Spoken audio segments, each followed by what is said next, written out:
মৰমৰ ছাত্ৰসকল, আমি ইতিমধ্যে সমাজ বিজ্ঞান বিষয়ৰ ইতিহাস ভাগৰ দ্বিতীয় পাঠ মহাত্মা গান্ধী আৰু স্বাধীনতা সংগ্ৰাম পাঠটোৰ বা স্বাধীনতা আন্দোলন পাঠটোৰ খিলাফত আন্দোলনলৈকে আলোচনা কৰিছিলোঁ।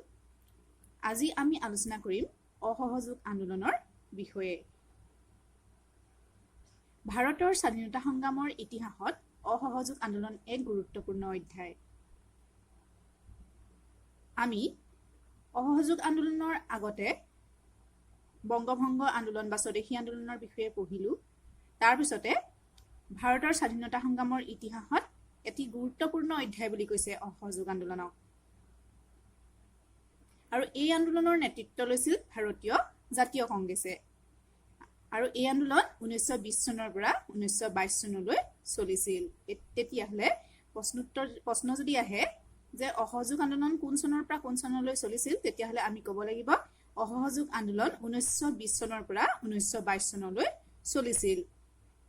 গান্ধীৰ সবল নেতৃত্বত এই আন্দোলনে অহিংস পথেৰে ব্ৰিটিছ শাসনৰ পৰা ভাৰতবৰ্ষক মুক্ত কৰিবলৈ দৃঢ় প্ৰতিজ্ঞ হৈছিল। আগতে আমি যি বংগভংগ বা স্বদেশী আন্দোলন পঢ়িছিলোঁ, তাত কিন্তু গান্ধীৰ নেতৃত্বৰ কথা অহা নাছিলে, কাৰণ তেতিয়ালৈকে গান্ধী ভাৰতবৰ্ষলৈ উভতি অহাই নাছিলে।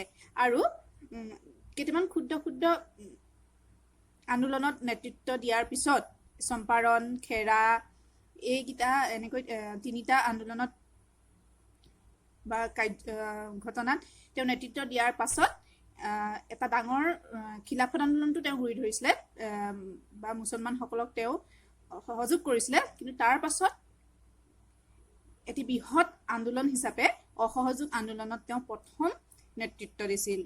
আৰু তেওঁৰ সবল নেতৃত্বত কি পন্থা গ্ৰহণ কৰিছিলে? অহিংস পন্থা। কাৰণ আমি জানোৱেই যে মহাত্মা গান্ধী অহিংস পথত বিশ্বাসী আছিল আৰু অহিংস পথেৰে ব্ৰিটিছ শাসনৰ পৰা ভাৰতক মুক্ত কৰিবলৈ তেওঁ দৃঢ় প্ৰতিজ্ঞ হৈছিল।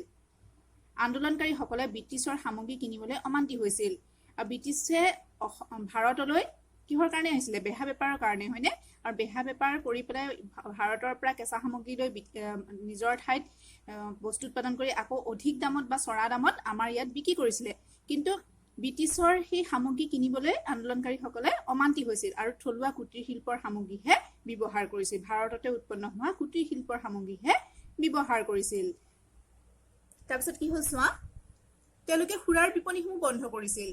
আৰু এই আন্দোলনৰ মুখ্য লক্ষ্য আছিল ভাৰতবৰ্ষৰ মৰ্যাদা আৰু অখণ্ডতা শান্তিপূৰ্ণভাৱে অটুট ৰখা।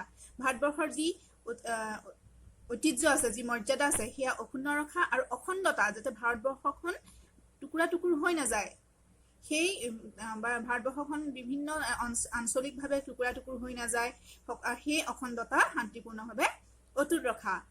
হেজাৰ হেজাৰ সাধাৰণ মানুহ এই উদ্দেশ্যেৰে আন্দোলনত নামিছিল। আৰু হেজাৰ হেজাৰ সাধাৰণ মানুহেও গোটেই কি হৈছে, ভাৰতৰ সকলো ঠাইৰে মানুহে কি হৈছে, এই আন্দোলনত নামি পৰিছিল। আৰু ভাৰতৰ স্বাধীনতা সংগ্ৰামৰ ইতিহাসত এইটোৱে প্ৰথম সৰ্ববৃহৎ আন্দোলন হিচাপে পৰিগণিত হৈছিল। তাৰমানে কি হৈছে, আগতেও স্বদেশী আন্দোলন বা বংগভংগ আন্দোলন হৈছিল, তাত ভাৰতৰ বংগ ঠাইখনৰ পৰা বেলেগ ঠাইলৈ বিয়পি পৰিছিলে যদিও সৰ্ববৃহৎ হিচাপে, মানে ভাৰতৰ সকলো ঠাই বিয়পি যোৱাকে প্ৰথম আন্দোলনটো, সৰ্ববৃহৎ আন্দোলন হৈছিলে কিন্তু ভাৰতৰ স্বাধীনতা সংগ্ৰামৰ ইতিহাসত অসহযোগ আন্দোলনটো। অসহযোগ আন্দোলনত বিভিন্ন কাৰকে বিভিন্ন সময়ত অৰিহণা যোগাইছিল। আমি কি কাৰকেনো সেই অৰিহণাটো যোগাইছিলে, কি পৰিস্থিতিত পৰি অসহযোগ আন্দোলন আৰম্ভ কৰিবলগীয়া হৈছিল, সেই কথাবিলাক আমি পৰৱৰ্তী ভিডিঅ'টোত আলোচনা কৰিম। ধন্যবাদ।